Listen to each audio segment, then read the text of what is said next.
Many area school districts released students early because of today's storm, and a few others canceled classes altogether. News 8 Now's Tyler Jobe tells us how local schools try to stay ahead of a big snowstorm.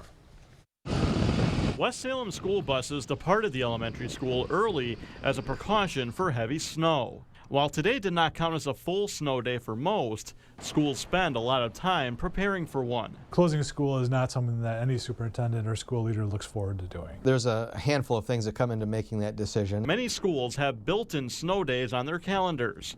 West Salem School District Superintendent Ryan Reber says his district has two.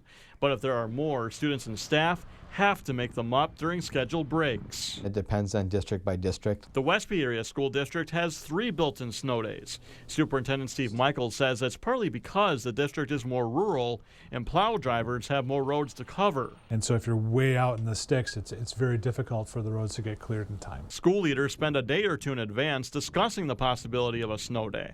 Ideally, Reber says he'd like to make a final decision about having school before the buses go on the roads. We start to release our buses at 6 o'clock in the morning, if not before, and we need to make sure those road conditions are fine. But if there is a snow day, Reber says West Salem kids will not learn online. We would stick to the traditional snow day just because of how much we value that face-to-face instruction. Westby will switch to virtual learning if it exceeds 3 snow days. There are districts in this state who have gone to no built-in snow days and just using virtual or flexible days whenever there's a closure. It takes a lot of communication if a snow day happens. It can be like a tricky decision sometimes to make. Very much so. And while the goal is to have school every day, safety for kids and parents is the top priority. The worst thing that could happen is for there to be an accident or something like that. For News 8 Now, this is Tyler Jobe reporting.